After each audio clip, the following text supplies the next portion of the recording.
Hey, hey, hey, good morning to everybody out there in internet land. This is the Blaizeman Morning Show, and I am your host, Blaizeman. Thanks for tuning into our show today. We got some crazy things to go over today and, having a little bit of fun.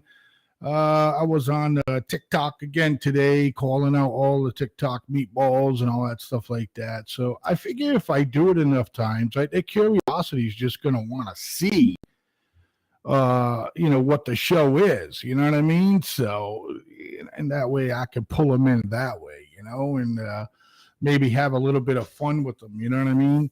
But let's see. It's a beautiful day out here in Massachusetts, and it's going to be in the lower 70s, a little bit windy, all that stuff like that. For those of you that are watching the show and that are from Massachusetts. And ladies and gentlemen, I have to make a little bit of noise right here, so you're just gonna have to bear with me. And there we go. That's much better. Um, I adjusted this thing before. I took the windscreen off of it because it was just driving me nuts. The windscreen is really for vocal recording and all of that stuff like that. I'm not going to sit here and puff you to death. You know what I mean? That's pretty much what the windscreen was for. So, everybody is going a little bit, still a little bit crazy. The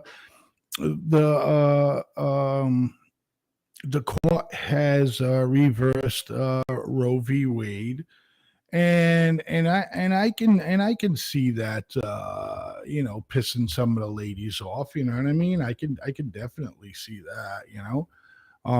But all it did was just make the states responsible for it. And I get it.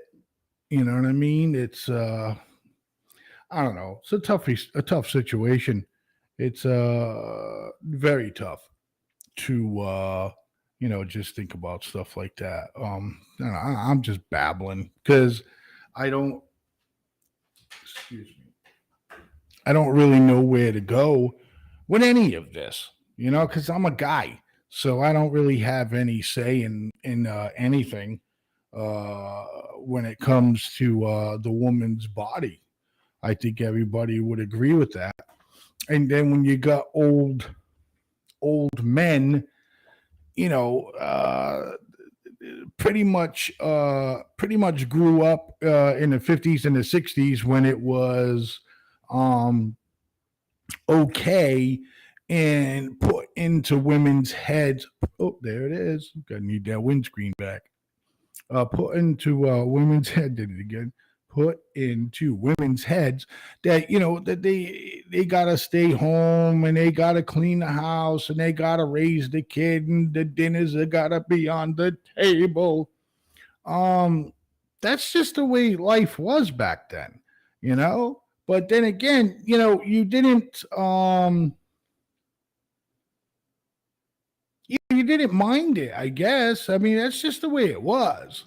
And I didn't see too many women complaining about it, except the ones that, probably didn't have a husband or anything like that. And they were like, oh, you're treating the women like they're nobody. And, they pretty much did. Women weren't allowed to do things that men could do. And that was included white women, black women, any kind of woman, and it was just to the point where I was like, no, you stay home. What was the phrase that wasn't really a nice phrase, but with anything was, barefoot and pregnant and in the kitchen. That was some men's, outlook on things. Oh, that's where a woman should be, barefoot, pregnant and in the kitchen and all of that stuff like that. So, it was just like pretty much like, I'm not gonna explain it. This was like, it was like the man was like in charge of everything. A woman didn't really have a say in nothing. They couldn't vote, and all that thing. And I just want to know is like, what fucking moron? Again, it had to be a man. What moronic man stood there and say, oh, women can't vote. Women are stupid. They were basically looked at like they were dumb, and they couldn't do anything. And I guess the only job that they could possibly get was secretary. And I'm sure like in the 50s, 60s, 70s, and even the 80s, until women started to speak out that, men were pretty much pigs in the office, uh, you know, um, it's just a tough road for women.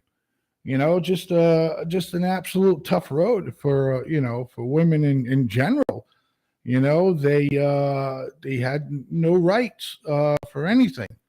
It's just like be home, stay home, darling, and and I want you to make me that make that chocolate cake for me and Johnny or whatever, and all of that stuff like that. Get it done, honey.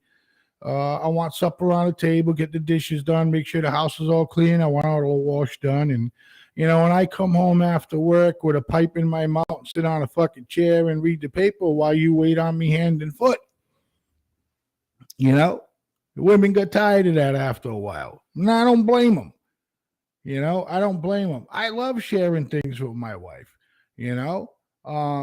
Sometimes the wife will get on me and it's, oh, you could have did the dishes or whatever, and and then I know right away she didn't have a good day at work or whatever. But she's right.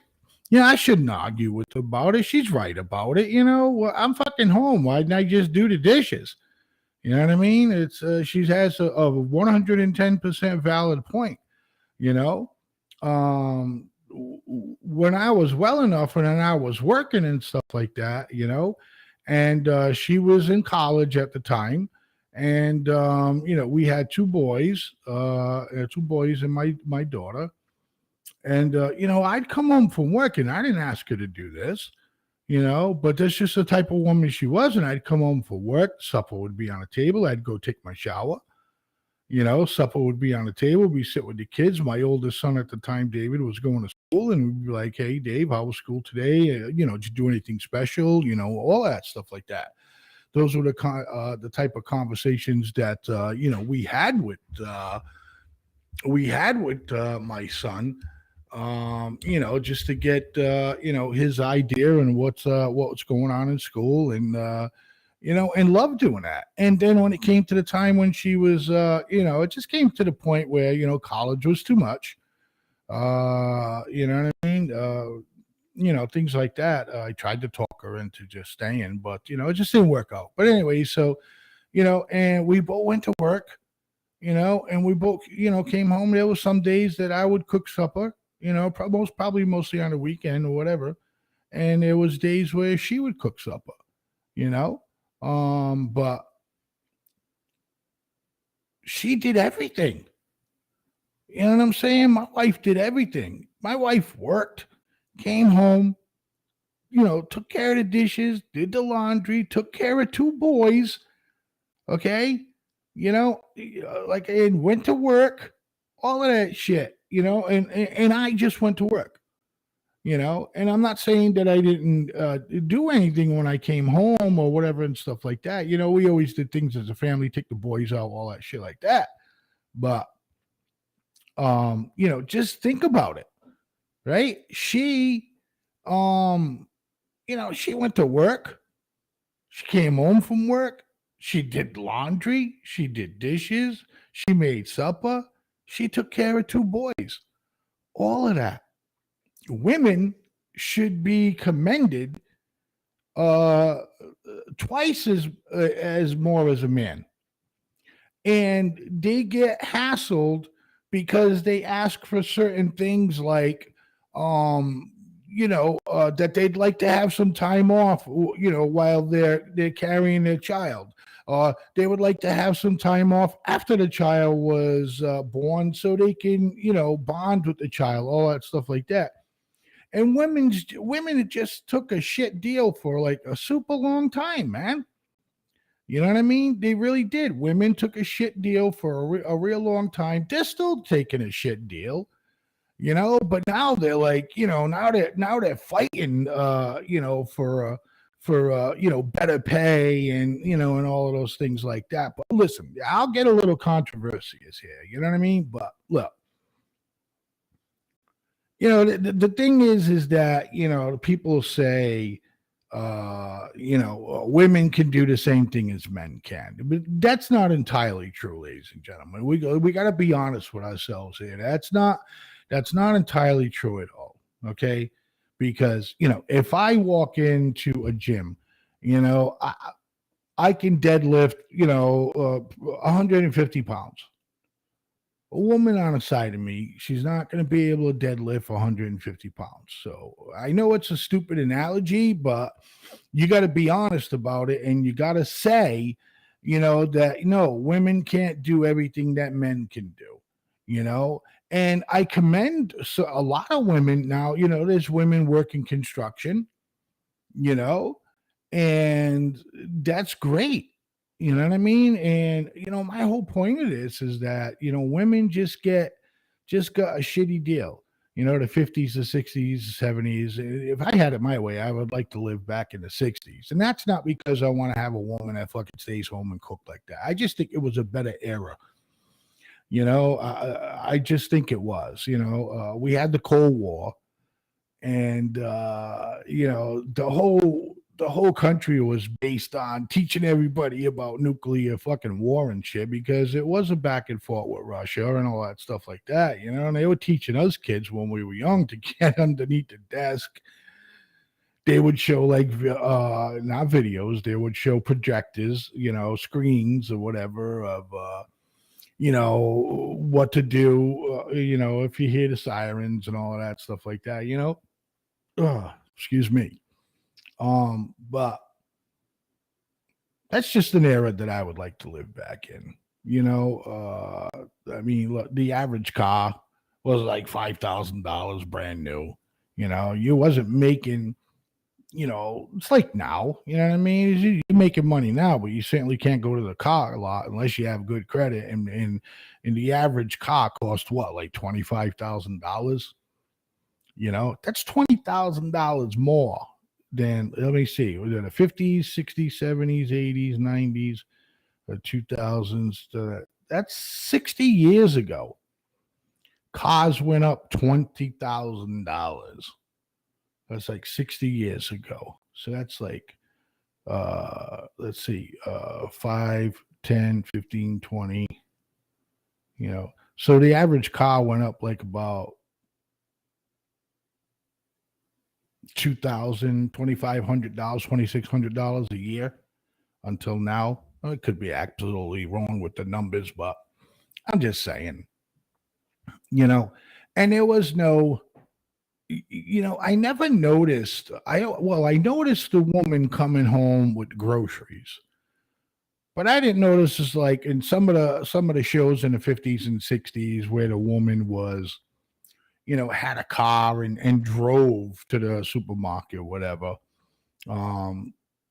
And there were some shows where, again, we're talking about the 50s and 60s for those of you that had just joined the show. And Blaizeman is talking about how women really did get a fucking raw deal for a lot of years. They were just looked at like they were, to be honest, sex toy, getting a little bit going on. Go make me a sandwich, Sally, stuff like that. They're just treated like fucking dogs, some of them, to be honest with you. But the thing here for me is that, I used to watch a show, The Honeymooners, and the point I was trying to make that they started coming out with some shows where the woman was like, being the word aggressive isn't right at all. But we're being more like proactive, like, stuff like that. Like, again, I watched The Honeymooners, and there was one episode where Ralph and Alice went at it because Alice was like, they weren't making enough money in the house. And Alice is like, look, man, I don't want to be just the broad, that cleans the house and does all of this stuff like that. They didn't have children. So she's like, oh, I want to go to work. And the big thing about it was Ralph was like, oh, not going to work and all of this stuff like that. But Alice was like, she was like a tough woman. You know what I mean? And she's like, I'm going to work and there ain't going to be nothing you can do about it or whatever and all that stuff like that. And she did. She went to work to be a secretary because let's face it, back then, that's the only jobs they figured that women could do was, secretary and all of that crapple like that, So, um, but yeah, and for me, I don't know. Like I said, I really do think that women got it bad. They did. They had it pretty shitty. You know what I'm saying? So, um, but yeah. So that's a deal with that. And we'll be right back right after these songs. And you know what? It's not important, and I apologize for that. I thought it was another number. Um, but I don't know. I was going to get back to talk about and then what was it? What did it take to like maybe the late '70s to I mean the late '60s to like the middle of the '70s where women was like, you know what? Fuck all you dudes. You know what I mean? I want to, I want to go to work. I don't want to just be known as, somebody who, just cooks and cleans and raises kids and you know what I'm saying? All of that stuff like that. I don't know. It's just, for me, it's just, I don't know. I'm glad that they are where they are today, and I'm like super happy about that. So with that being said, let's take a little break, play a little tunes, and we will be right back, man.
I can't let you slide through my hands.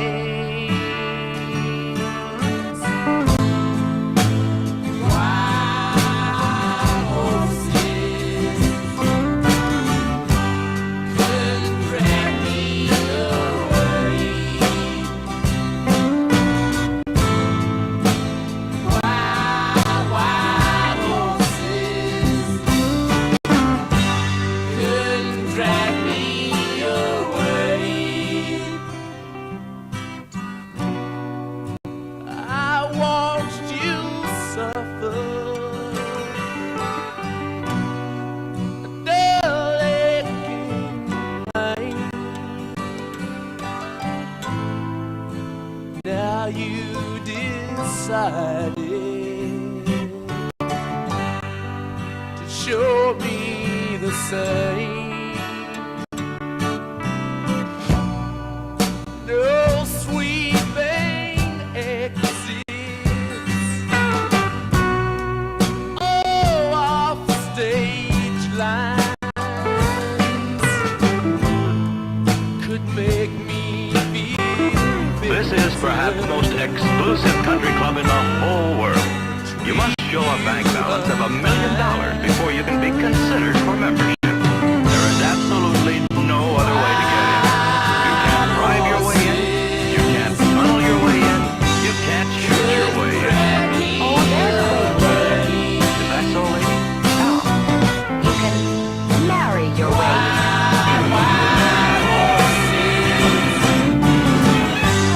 Couldn't drag me away.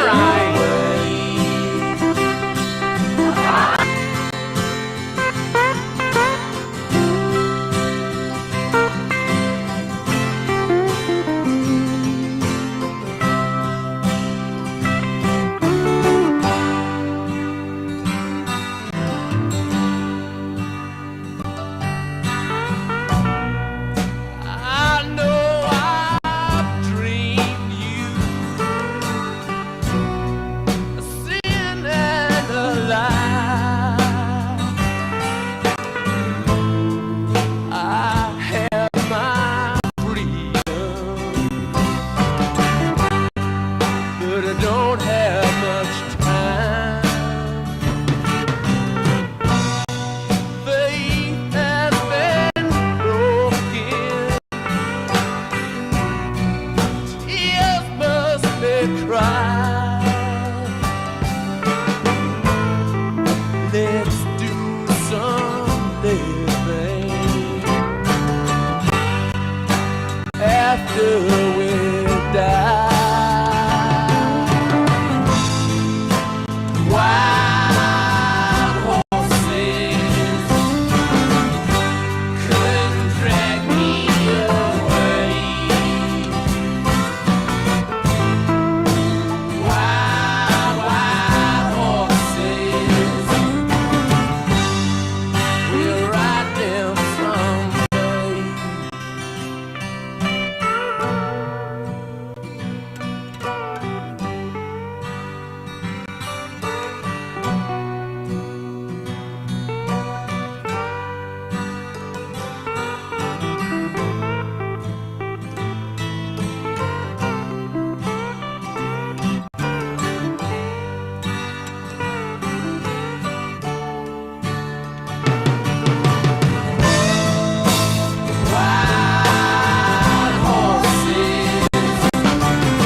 Watch as she lies silent, for soon that will be gone.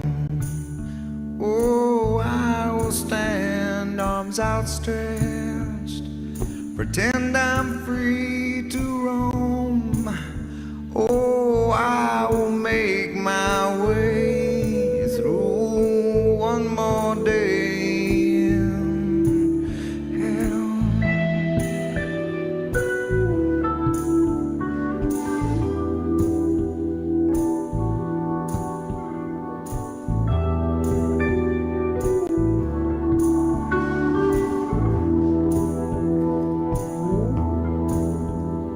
How much difference does it make? How much difference does it make?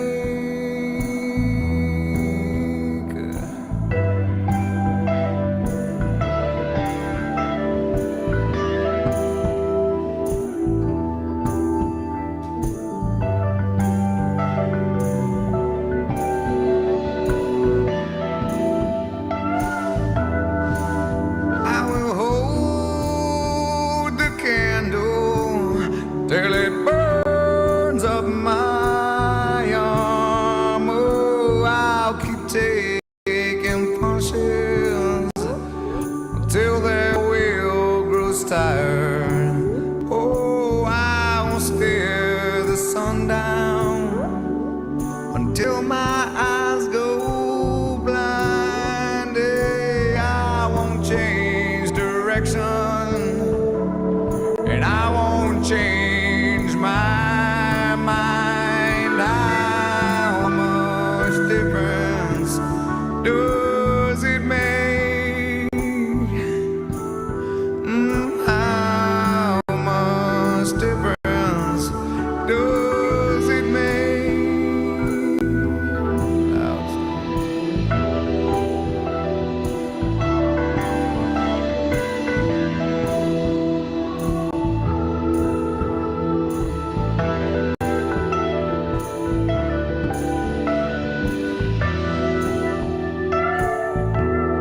I'll swallow poison until I grow immune.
for a significant someone that don't work for you?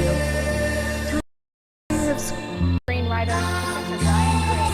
Yeah, that Elegant Universe String Theory World Science Festival, Brian Greene, is going to show you the correct way to time travel. Ahead on Hey, all you...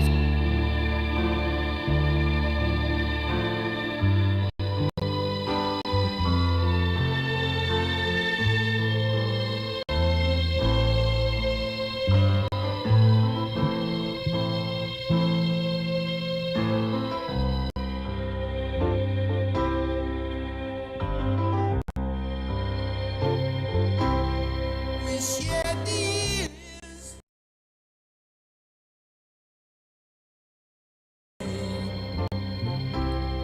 in love together.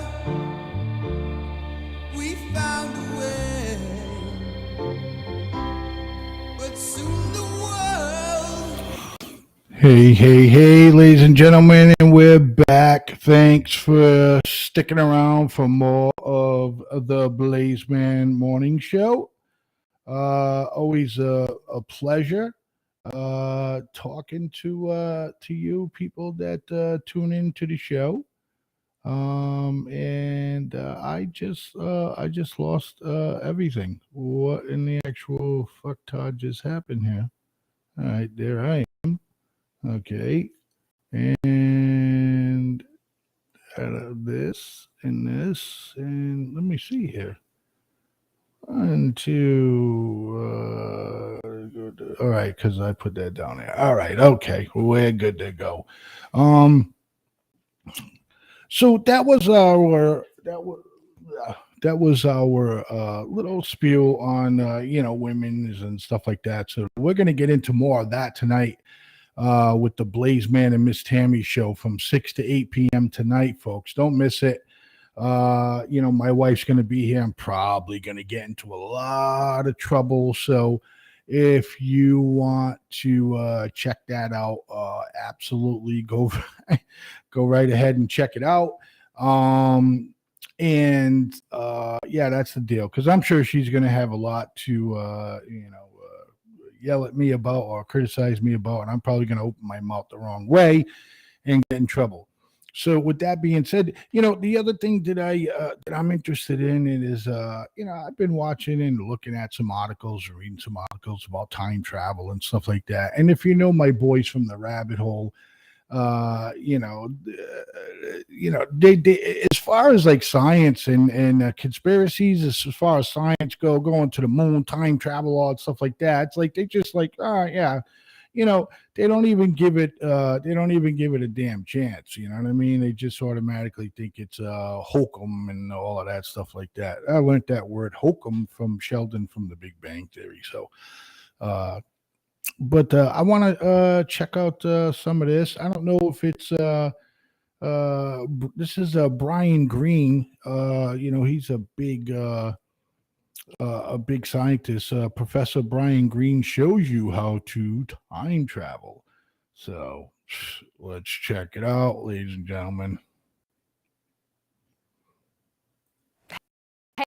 Hey, all you... Brian Greene. Yeah, that Elegant Universe String Theory World Science Festival, Brian Greene, is going to show you the correct way to time travel. Ahead on Science Goes to the Movies.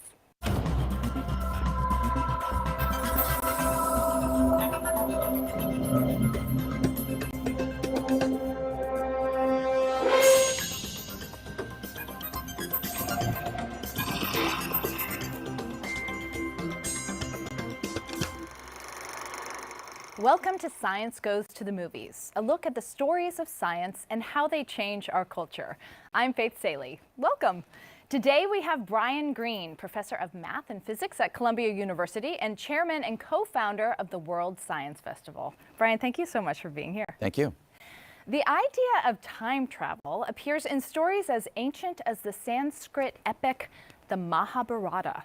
A Japanese tale called the Urashima Taro, believed to have been written in the year 720, tells a story of a fisherman who spends 3 days in an undersea palace and returns home to find 300 years have passed.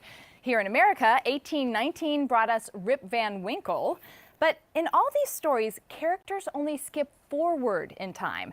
And then in 1895, H.G. Wells writes The Time Machine, the first travel backwards in time story to be embraced by many. Now, in the Newtonian universe, backward time travel is impossible. But then along comes Einstein with his curved space-time universe, and the boundaries of time become a little more porous. And now we have an explosion of time travel stories. Okay, so Brian, Newton versus Einstein. Einstein's curved space-time does not exclude the possibility of time travel. Why is that? Well, Einstein shows us that time is far more flexible than we would have thought, based on a Newtonian world, which is really based on our intuitive picture of how the universe is put together. In Einstein's vision, time becomes flexible, it can warp, it can bend, and that definitely allows time travel to the future. That's non-controversial, and it may, although it's much more controversial, allow time travel to the past as well. When you say it definitely allows time travel to the future, meaning that can happen. No debate. That is within the laws of physics as we currently understand them. If you want to see what the Earth is like a million years from now, Albert Einstein lays out a blueprint for what you need to do to get there. Would you like to know what it is? Of course! Yeah, so there are a couple of ways. You can go out in space, travel near the speed of light, and turn around and come back. Your clock will tick off time very slowly compared to clocks on Earth. So when you come back, maybe 1 year has gone by, but a million years may have gone by on the Earth clocks. Or if you don't like traveling near the speed of light, hang out near the edge of a black hole. Again, your clock will tick off time very slowly, so when you come back to Earth, more time will have elapsed, which means you will have leapfrogged into Earth's future. That is time travel to the future. And there's no one who doesn't agree with this who knows what they're talking about. So is it all gravity and speed? It's speed and gravity. That's the key new feature that Einstein injects into our understanding of time. When Einstein figured that out, how many hundreds of years after Newton lived? Couple hundred, yeah. Couple hundred years. Was it because thought experiment, or was it because there was technology around that Newton could never have accessed? No, it was the mind of Einstein. There was no technology really driving what was going on here. It was Einstein's recognition of a deeper understanding of reality. It came from, ultimately, mathematics. I mean, can we say Einstein was a lot smarter than Newton? No, actually, if you want to put them head to head, I think I put Newton ahead. What? Yeah, because Newton came into the world and there wasn't a base of scientific understanding from him to jump off from. He had no shoulders of giants to stand on. Although he said that he did. But that was just, being quite gracious. He really invented modern way of looking at the world, the mathematical insights to the nature of reality. And look, Einstein was no slouch, don't get me wrong, right? But in terms of revolutionizing the way we engage with reality, Newton, second to none. The character Merlin in T.H. White's The Once and Future King was the first, and Amy Adams in the 2016 film Arrival is the most recent character to live his or her life in a time loop, remembering the future. All right, Brian, are Merlin and Amy Adams' film Arrival is the most recent stuck character in a closed time-like curve? Not necessarily. So these are characters who somehow have access to information, knowledge about the future. As you say, they can remember the future much as you and I just simply remember the past. That doesn't mean, however, that they themselves are stuck in a time loop. They simply have epistemic access to information that ordinary people would never have access to. What does epistemic mean? That they can have knowledge of things that we wouldn't think possible. And that's an interesting way of warping the traditional experience of time, but it doesn't mean that they're going to live their lives over and over and over again in a time loop, which is what a closed time-like curve would yield. So a closed time-like curve, capital C, capital T, capital C, is a thing?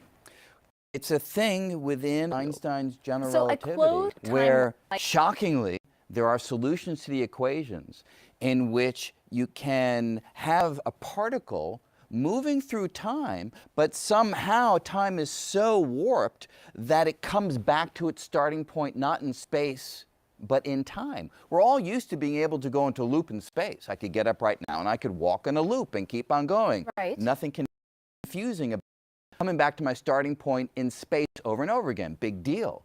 But imagine going around and around and coming back to your starting point in space per se, but in time. That is mind-bending. That is literally time-bending.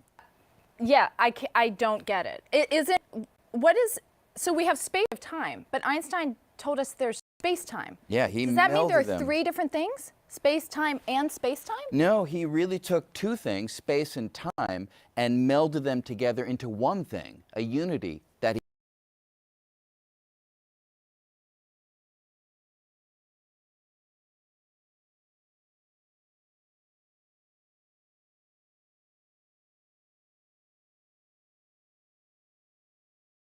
same moment in time. That is the part that blows your mind. And yes, so the ordinary characteristics of space that we're familiar with, Einstein and some said those kinds of features actually apply to time too. And that's completely different. Newton just says, look, here's space, and time just elapses. Universally, it's the same for you and me, regardless of where we are or what we're doing. And Einstein says, no, no, no, no. Motion through space can affect the passage through time. Hanging out near the edge of a black hole, a certain location in space affects how you experience time. Nobody would have thought there was that kind of deep connection between space and time until Einstein comes along. That's general relativity. That's general relativity. Time is relative to where you are in space. Yes, exactly. That is so noggin slapping, Yeah. to borrow your very evocative phrase. All right, so would I embarrass myself at, say, a dinner party if I suggested that mathematically a closed time-like curve is possible because the whole theory of quantum gravity isn't actually whole? I mean, parts of a comprehensive theory of quantum gravity are missing, right? Yeah, no, that's a vital point. Whenever we talk about Einstein's general relativity, or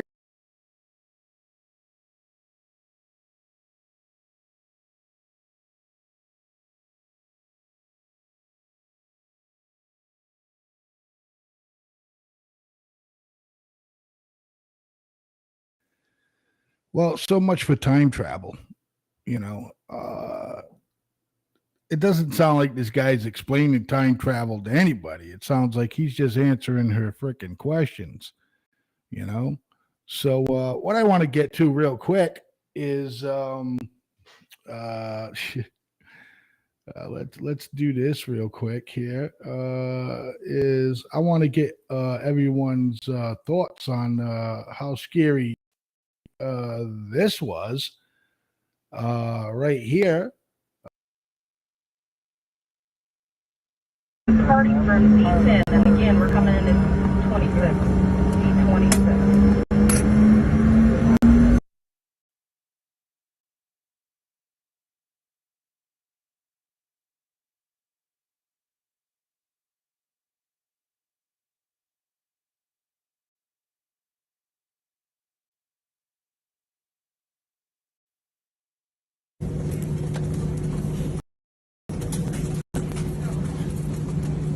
Ladies and gentlemen, stay seated. Stay seated. We do not have to evacuate now. Please remain seated.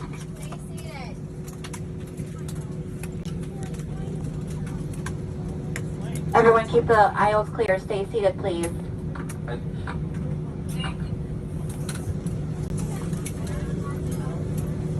Guys, just go back to your seats. We do not have to evacuate. Please go back to your seats. Thank you. If the pilots give us command to evacuate, we will evacuate, but please remain seated right now and keep the aisles way clear. If we do have to evacuate, please just leave your bags. We will let you know. Please remain seated.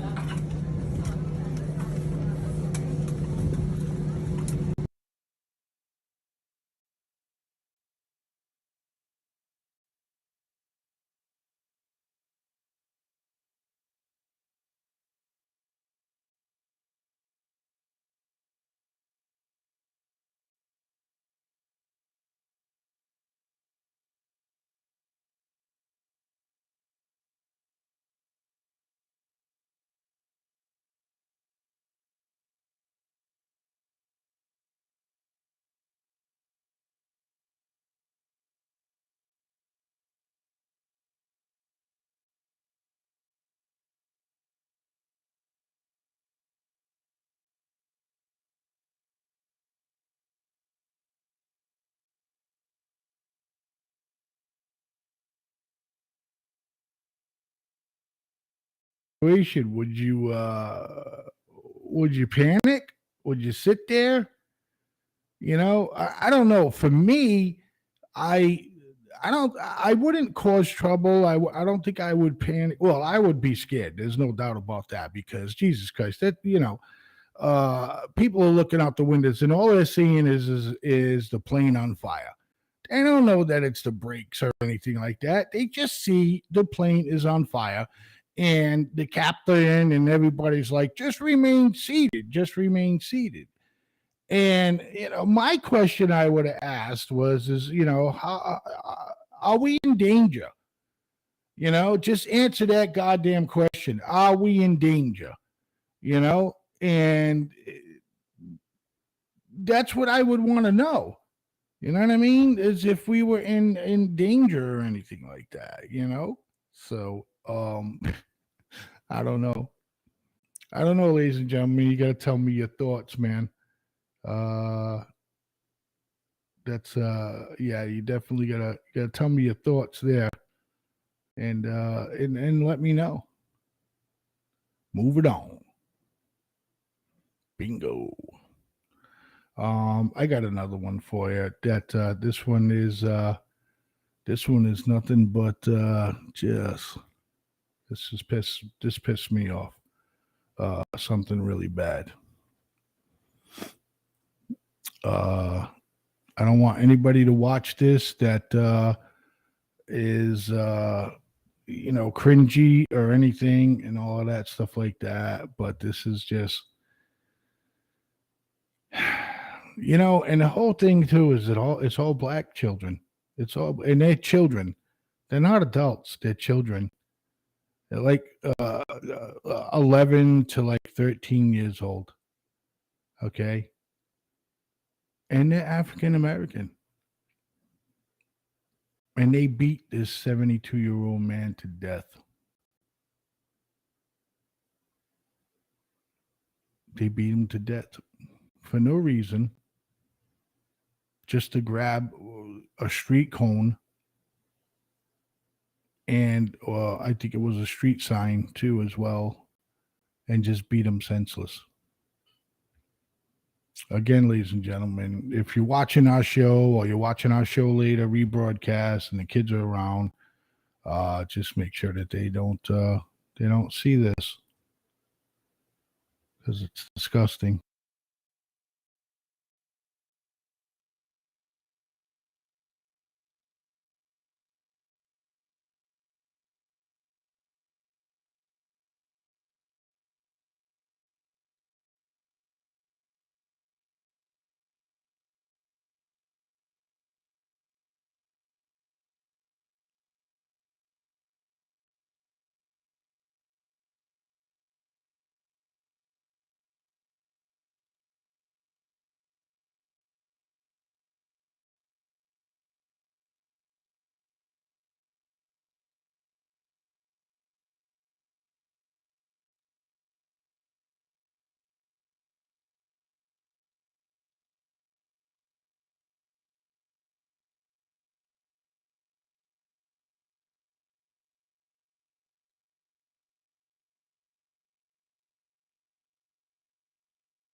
Of course it was. He had relevant information about what was happening in the White House, and we are really grateful to him that he was willing to come before the committee and share that with us. You know, of course, there were areas in which he claimed privilege, but it was important for us to understand what the president's top legal advisor thought about the activities that were happening post-election and in the run-up to January 6th. Are we going to hear excerpts of Cipollone's video testimony? Thought it would be.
A 73-year-old man died a day after police say a group of kids beat him with a traffic cone. The group even recorded it with their cell phones.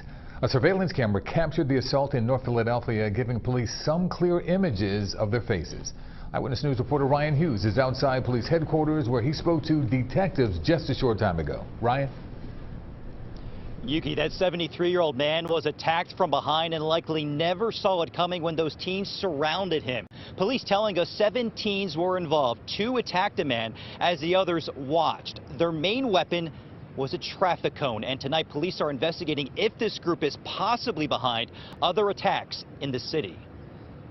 It is horrible. It's a horrible occurrence. Philadelphia police releasing new surveillance video that shows the violent attack in North Philadelphia.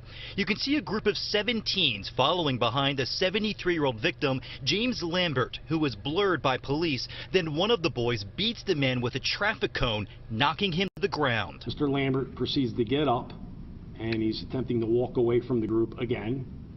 And then at that time, you can see a female strike Mr. Lambert in the back with the construction gun. Police say Lambert wasn't far from home, walking across the 2100 block of Cecil B. Moore Avenue back on June 24th around 2:30 in the morning when he was ambushed. Lambert suffered injuries to his head. He was taken to Temple University Hospital and died the next day.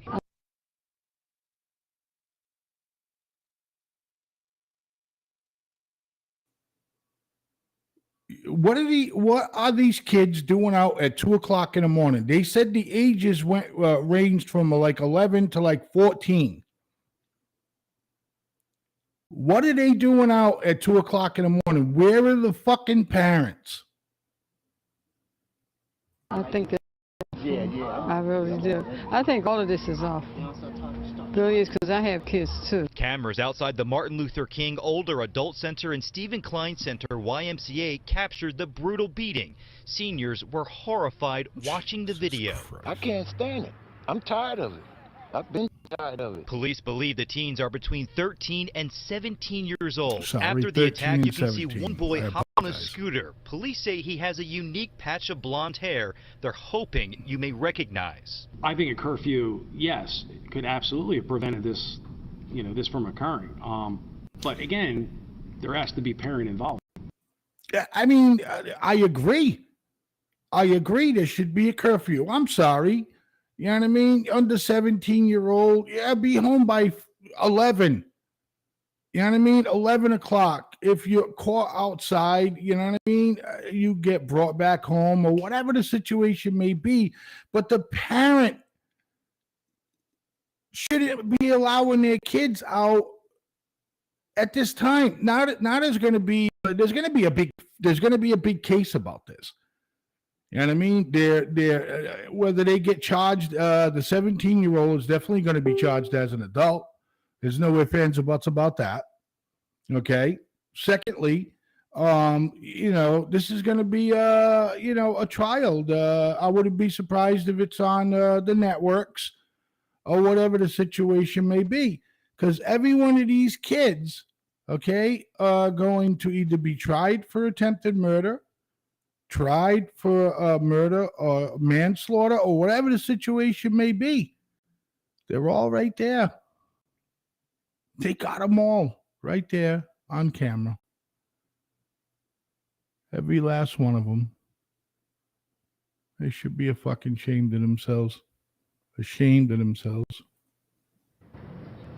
And tonight, police are asking the parents of those teens involved to do the right thing and to turn your children in. They now could possibly be facing felony charges. Tonight, Philadelphia police also offering a reward up to $20,000 for information leading to an arrest and conviction. Live at Lee's headquarters, Ryan Hughes, CBS 3 Eyewitness News. Ryan, that video is so hard to watch. It's crazy.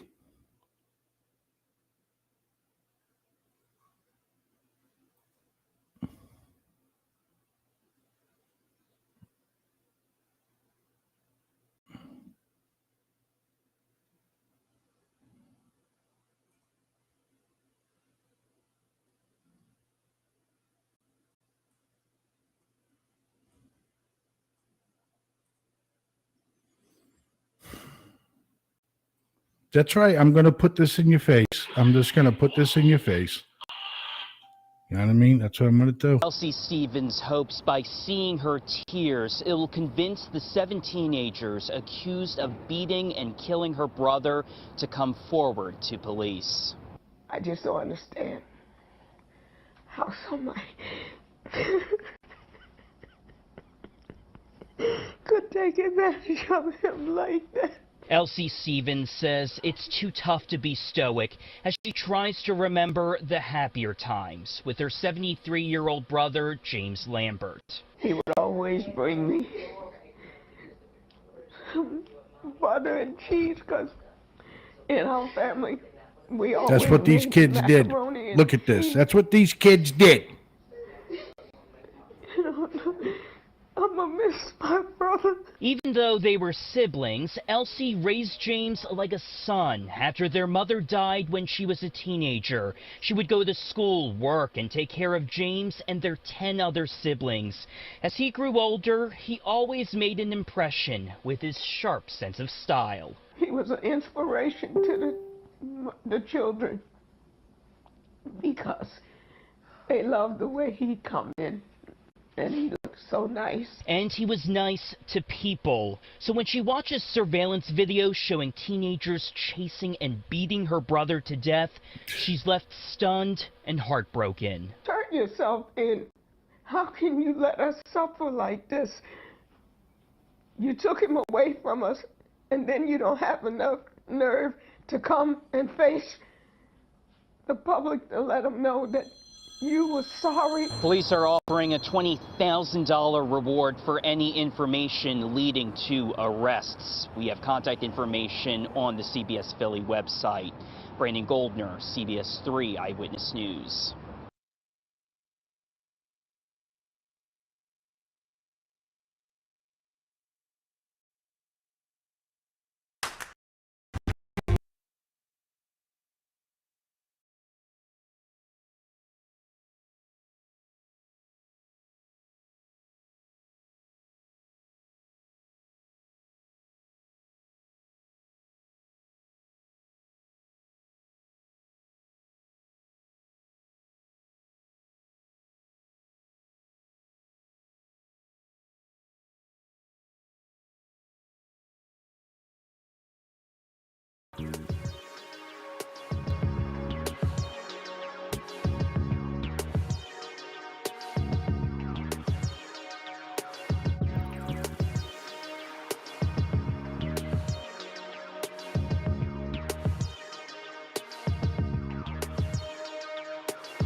All right. Thanks. Yeah, I had to grab that phone call real quick. You know, just crazy madness.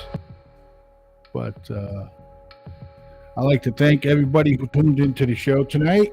We're going to call it quits at our show. Our show's not too bad. You know, again, I say it all the time. Depends on the material and all of that stuff like that. But don't forget to catch the Blaizeman morning show tomorrow. We'll have some more material. We'll play more music and all of that stuff like that, and we'll just have a fun time. Maybe we'll talk a little bit of sports and crazy stuff like that. So with that being said, thanks for tuning into the show. Thanks to which I will refer to as a super fan that watches every show on FFN Radio Network and Blaizeman Media. I encourage you to go check out our website. There's not too many shows that he or she, I don't know who it is, they don't comment, they don't say who it is or anything like that. But I like it being mysterious. So but whoever you are on Twitch, we appreciate you big time. And this person, like I said, he or she, don't miss a show. They don't miss a show. With that being said, have a good day, everybody. And check out the Blaizeman morning show tomorrow, 9 a.m. Till whenever. You know what I mean? Peace out, everybody.